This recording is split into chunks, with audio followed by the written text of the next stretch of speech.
Hi, sophomores. Today on Wednesday, we're going to do the same thing that we did last Monday. I'm going to give you a brand new persuasive text, and you're actually going to practice your rhetorical analysis skills on this new persuasive text. Tomorrow, then on Thursday, I will give you an answer key for this so that you compare your answers to mine. That will be your final review before the test on Friday. And so this is a really important day because it's your last opportunity to practice before the test. The test will look just like this. So be sure that you take this very seriously. The directions for today are to complete this assignment in order from top to bottom. Anywhere that I've highlighted in yellow, you need to provide a response. You may leave your answers highlighted in yellow. That will actually help me as I grade. And then I want you to answer the pre-reading question first, and then read the persuasive text that follows. And finally, answer the post-reading rhetorical analysis questions before you submit. So I need everyone to answer this pre-reading question first. If you are going to read the persuasive text on your own, you can pause the video now, answer that pre-reading question, and then read the persuasive text on your own. If you would like to hear me read it out loud, then I want you to pause the video right now, do the pre-reading question, and then start the video again because I will begin reading from this article. So press pause and then come back to this.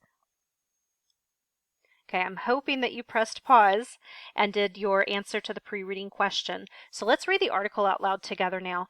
This article is called Nothing But Nets. It's written by a guy named Rick Riley, and he has the syndicated column called Life of Riley in Sports Illustrated. And so I think that's really important to know going into this article. You've got to know who the audience is. So think about who would be reading the Sports Illustrated magazine, and then think about the fact that Rick Riley knows who his audience is as he is writing. That's really important. So read with me.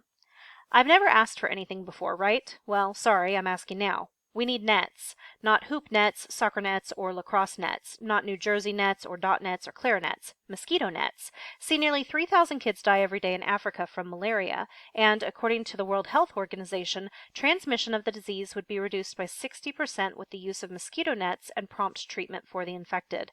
3,000 kids. That's 9/11 every day. Put it this way, let's say your little Justin's Kickin' Kangaroos have a big youth soccer tournament on Saturday. There are 15 kids on the team, 10 teams in the tourney, and there are 20 of these tournaments going on all over town. Suddenly, every one of these kids gets chills and fever and then starts throwing up and gets short of breath. And in 7 to 10 days, they're all dead of malaria.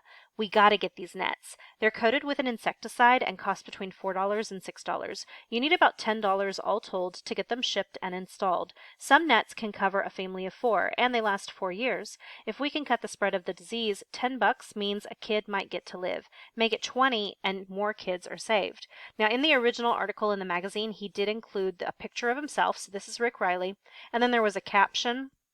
The caption is something that he says later in the article. It says, you're a coach, parent, player, gym teacher, or even just a fan who likes watching balls fly into nets. Send $20. You saved a life. Take the rest of the day off. So there's his picture, and let's keep reading the article.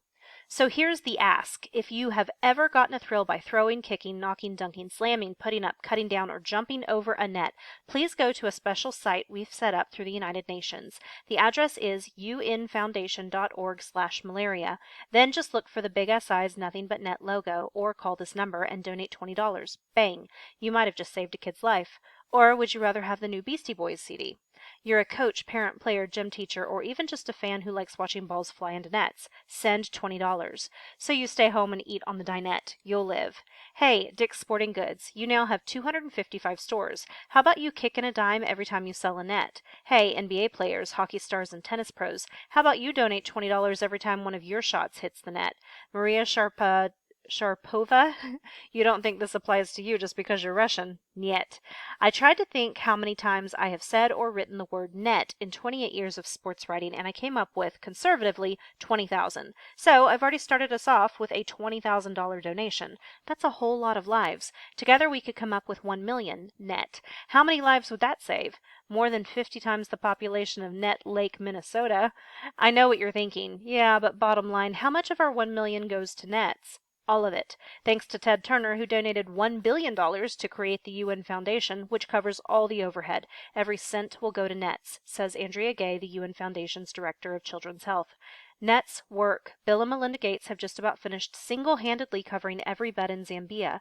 Maybe we can't cover an entire Zambia, but I bet we could put a serious dent in Malawi. It's not like we're betting on some scientist somewhere coming up with a cure, and it's not like warlords are going to hijack a truckload of nets.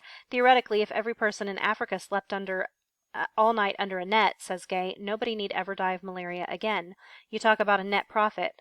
My God, think of all the nets that are taken for granted in sports. Ping pong nets, batting cage nets, Terrell Owens bassinet. If you sit behind the plate at a baseball game, you watch the action through a net.